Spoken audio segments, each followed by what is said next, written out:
Welcome to Badminton Unlimited, your weekly access to badminton and beyond. This week, we're in the land of smiles to talk to Amnouy Wetwithan as she shares with us her story of defying the odds to become the country's top woman para-badminton player.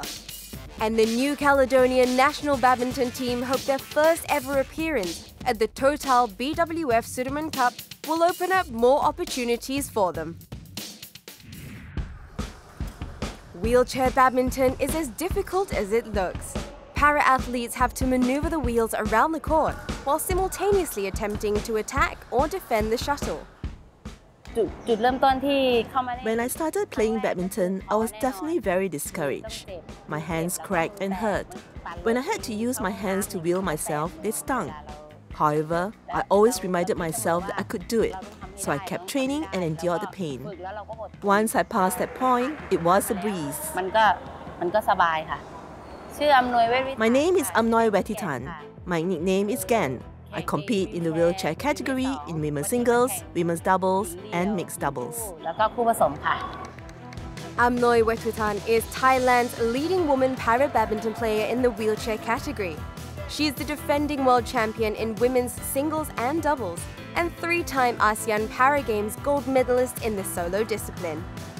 Badminton Unlimited took our cameras to the capital of Thailand, Bangkok, during the Thailand Para-Badminton International and met up with the shuffler who spoke about her challenges and her hopes and dreams as a para-athlete.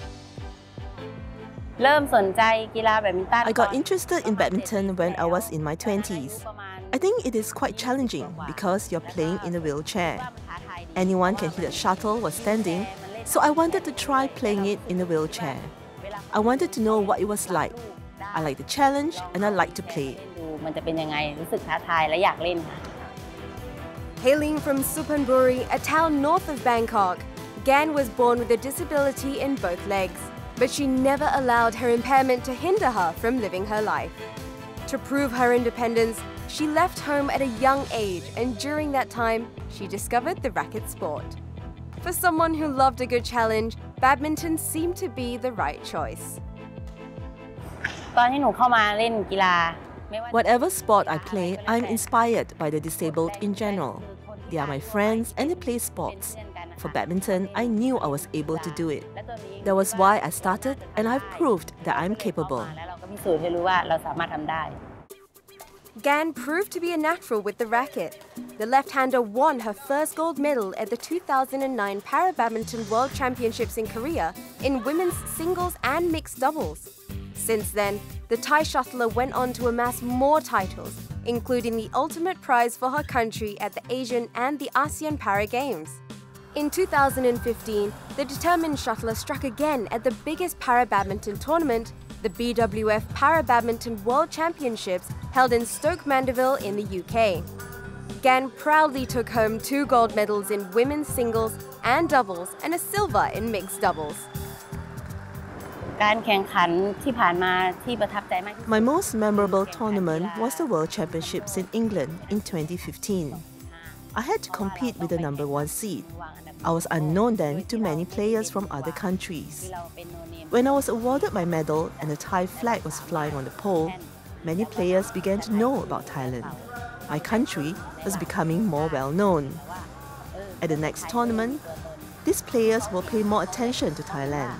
I feel proud that I've helped put Thailand on the map.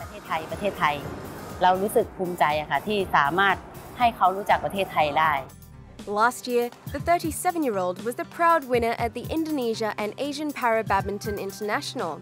Her accolades earned her a place as one of the nominees for the 2016 BWF Female Para-Badminton Player of the Year award. Although Switzerland's Karin Suter-Erath won the award, being nominated as one of the best in para-badminton was enough to spur on Gan.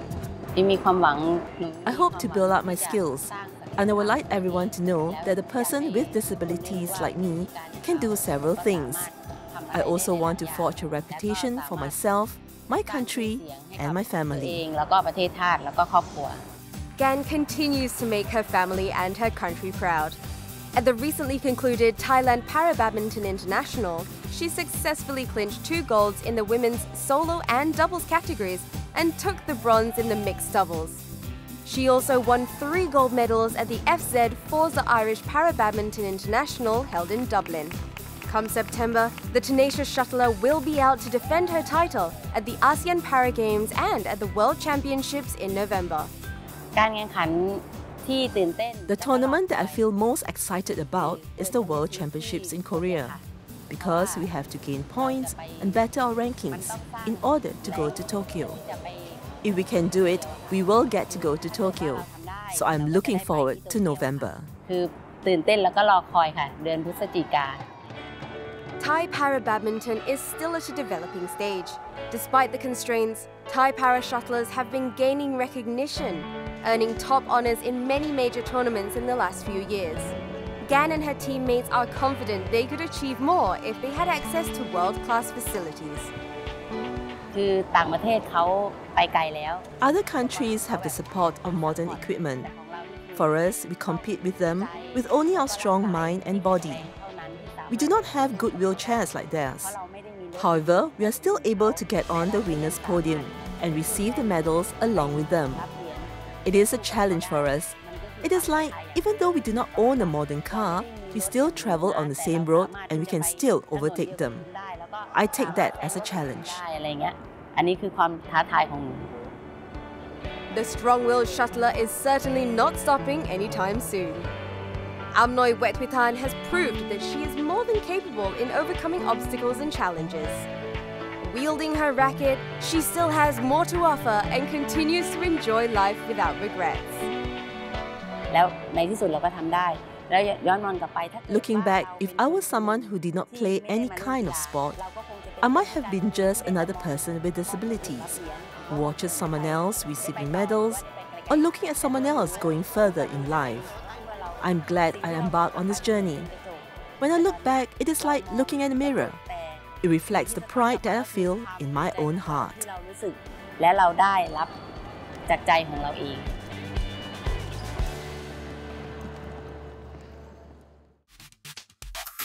Time to test your badminton knowledge.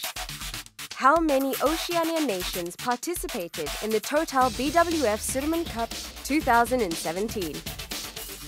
Have a think, and we'll reveal the answer after the break.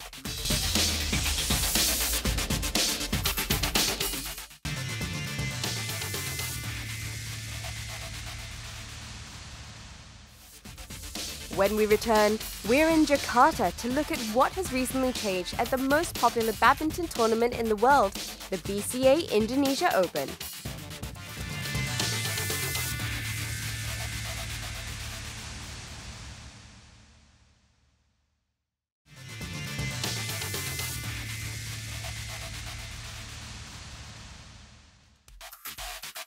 Before the break, we asked you, how many Oceania nations participated in the TOTAL BWF Sudirman Cup 2017?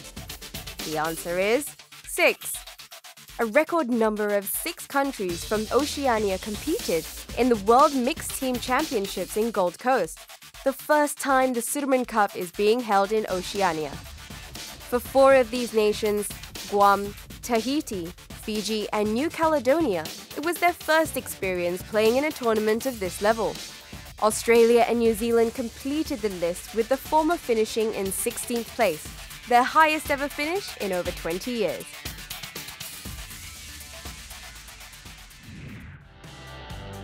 The BWF tournament calendar has an array of exciting top-class events from all around the world.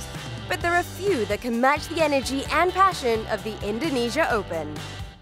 Buoyed by a lively crowd and festive atmosphere, this MetLife BWF World Superseries premier event is home to the sport's most enthusiastic fans.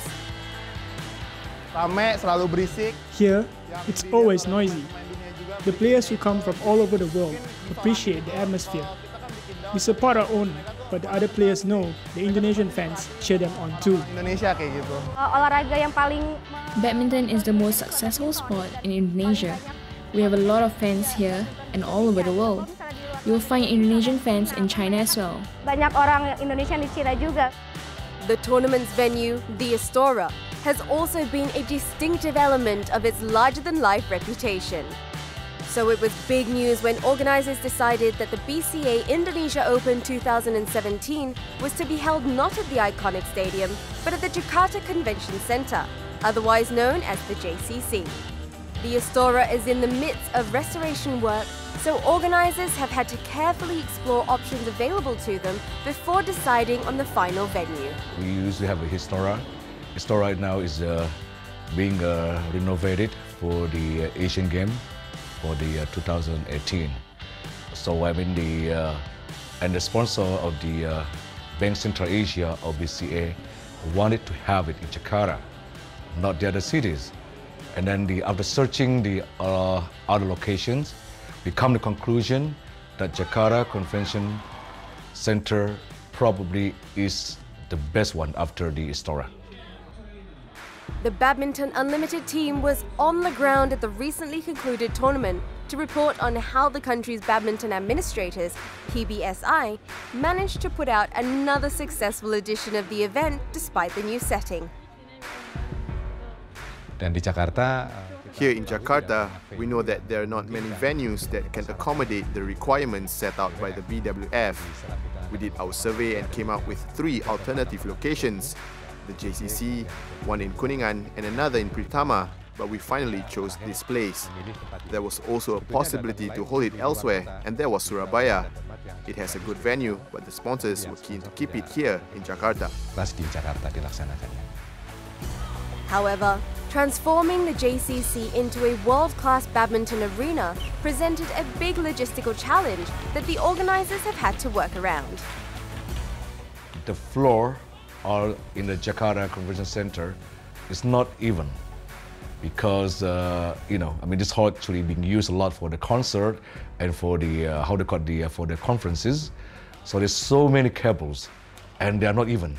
So we have no choice, spend almost 8-9 hours using the triple wooden floor just to make it international standard for the badminton. At that time when we tried with just one layer of flooring, it didn't satisfy the requirements.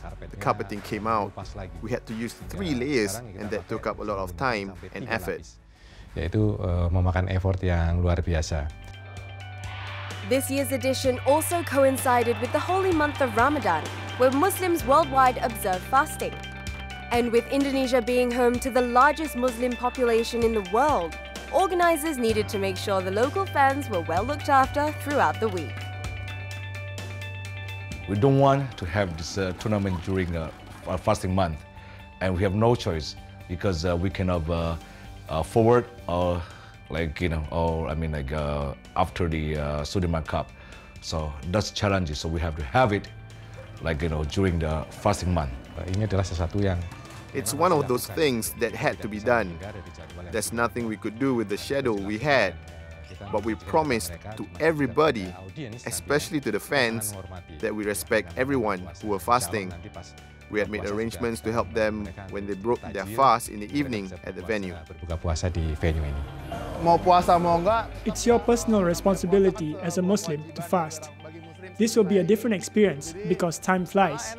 Just remember to do your prayers and you can return to watch the matches and break fast at the same time as well. It's exciting. lu juga malah.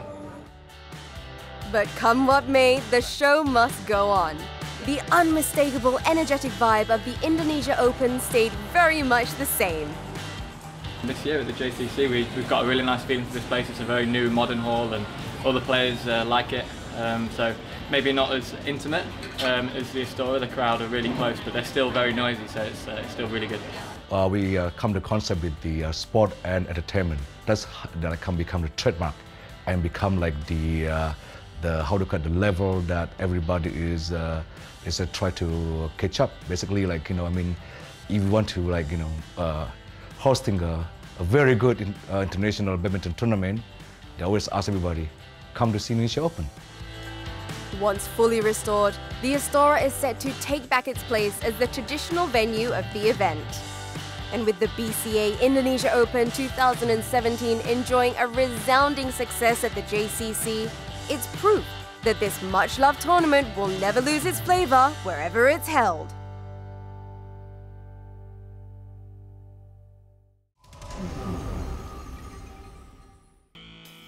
The world's finest shuttlers battled for Grand Prix gold honors in Chinese Taipei when they hosted the Yonex Chinese Taipei Open 2017. Home favourites Wang Qilin and Li Jiaxin got the crowd going at the Taipei Arena when they took on So Seung-jae and Kim Ha-na of Korea in the mixed doubles final. It was a closely fought encounter in the opener that went down to the wire, and it was the Korean pair who pushed ahead in the end to claim the first game. In the second, Wang and Li were unable to rally a response as they faced a barrage of attacks from the Korean duo. 37 minutes was all it took for So and Kim to take down the number 3 seeds. 22-20, 21-10, the final score. It was an all-Korean affair in the women's doubles final as Chae Yu-jung and Kim So-young took to the court against compatriots Kim Hae-rin and Yoo Hae-won. Chae and Kim were in control from the start. The pair dedicated play and easily grabbed the opening game. The second game went the same way, with Chae and Kim facing little resistance from Kim and Yoo. After 39 minutes, it was game over. The world number 21 Chae and Kim stealing their first Grand Prix gold crown of 2017. The final result, 21-12, 21-11. In the women's singles final, Japan's Sayana Kawakami squared off against Go Jin-wei of Malaysia. The opener was tightly contested with the lead changing hands several times. Undeterred by the number 3 seed Go, it was Kawakami who emerged victorious to snatch the first game. The unseeded Japanese faced less resistance in the second and held a comfortable lead throughout.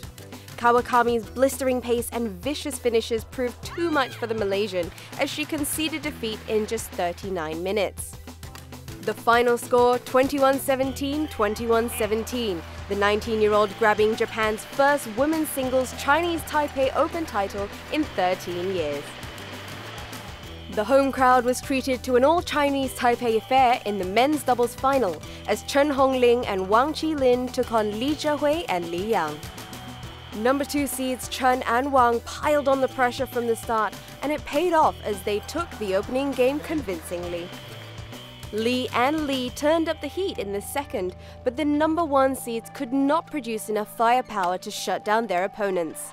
A closely fought second game, but Chen and Wang had that extra edge to out the match, earning their second Grand Prix gold title of the year. The final result, 21-16, 22-20. The men's singles final wrapped up another exciting week of badminton, and the crowd were once again on their feet as Chou Tianchen took on Wang Zuwei in an all-Chinese Taipei encounter. Number 1 seed Chou started brilliantly, taking a commanding lead. However, Wang fought back to level the score at 17-all before eventually taking the opener. Chou was once again pressured in the second, but the world number 6 ace defended well to thwart his compatriots' attacks. Chou kept his composure to take the match to a decider.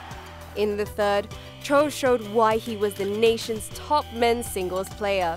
The young Wang had no answers to his senior's clever play, and with Chou in command, he raced to victory. The final score, 18-21, 21-19, 21-15.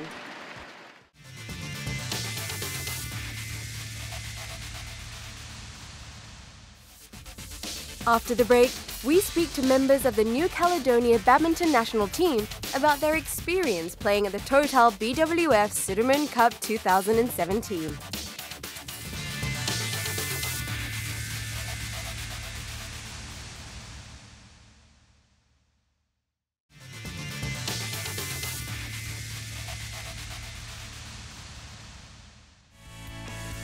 Get connected with us on social media. Follow us on Twitter and Facebook and tell us what you think of the latest news, or perhaps you just want to leave an encouraging post for your favorite player on Facebook. If you've got any comments or photos, share them with us on these social media platforms.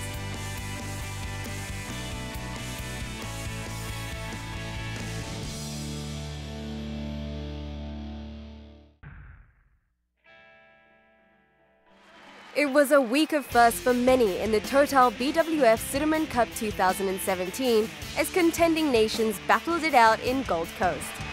And while the highlight of the event was Korea's success in beating China to the crown, for some countries it was all about savoring the intense competition and the atmosphere. Located in the southwest Pacific Ocean, New Caledonia was one of the 4 nations to make their debut in the World Mixed Team Championships.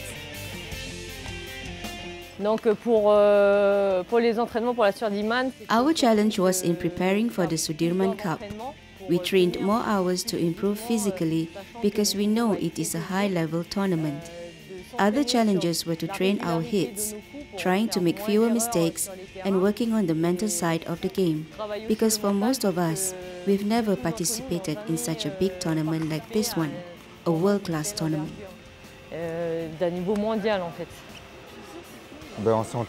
We trained for a month, about 3 or 4 times per week. I think we gave our best and played to the best of our abilities. We are all here for the experience and to gain as much knowledge about the game as possible. Producing the results does not really concern us as we are still learning and improving in the sport. The world's fastest racket sport is relatively new in the 3rd largest island in the Pacific, where surfing, swimming and football are the favorite activities. But that has not deterred the local badminton association from enticing the locals, especially the younger generation, to take up the shuttle game. Our plan is to increase the number of badminton players, especially the young ones. We want to get them started very young and make them evolve to a professional level. We also want people to have fun playing badminton. Right now, the number of registered players in New Caledonia is quite encouraging. With a population of only 270,000 people, finding a large pool of talented players could be burdensome. However, Badminton Oceania has played a massive role by providing aid for the country's progress in the sport. When we first started out, we didn't have the kind of resources that young players have these days to develop in badminton. Thankfully, we could rely on Badminton Oceania to help us in this area. They gave us assistance to train and groom our young players. Not only that, they also helped in umpire training and also coaches like me. I could do my coaching badges thanks to Badminton Oceania. All this have helped badminton in New Caledonia progress. A lack of full-time national players is also another challenge, with many of their athletes juggling other commitments. Players try to accommodate their schedule to suit their training curriculum, and for some of them, it's a daily struggle. What is really difficult is to get enough training, and at the same time, you have to juggle between a job and family. You try to save some time in the evening after work, or maybe at noon to work out in the gym. You try to do that every day, but it is hard. Basically, you do what you can to try to train every day.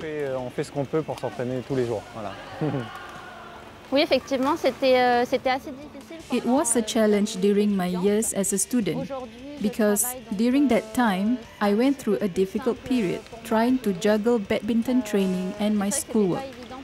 Now that I'm graduated and hold a job, it gets easier, but it's still a tough juggling act. During my school days, I had to make big sacrifices in my studies if I wanted to train properly. In my professional capacity now, I am able to schedule things better as there is room for flexibility. Undeterred by the obstacles stacked against them, New Caledonia graced the beautiful shores of Gold Coast with a purpose. And their maiden participation in the Sudirman Cup witnessed the nation finish in 24th place, surpassing the other 3 Oceania debutantes, Fiji, Guam and Tahiti.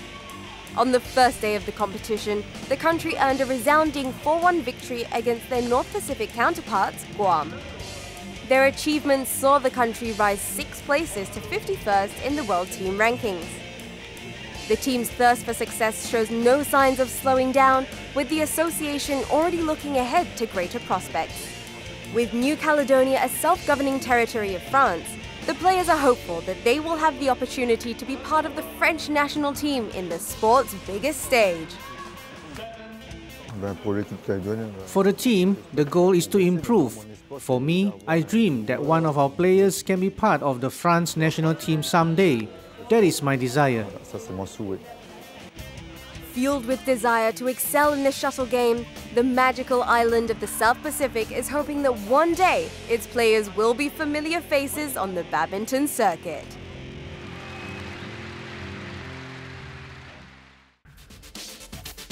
Let's take a look at the tournaments coming up in the next few weeks in our Badminton Unlimited calendar.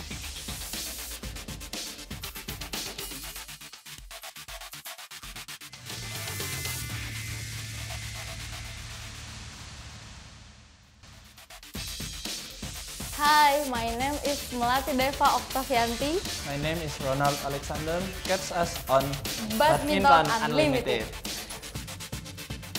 Next week, we sit down with Indonesia's Ronald Alexander and Melati Deva Octavianti as they talk of their challenges in mixed doubles.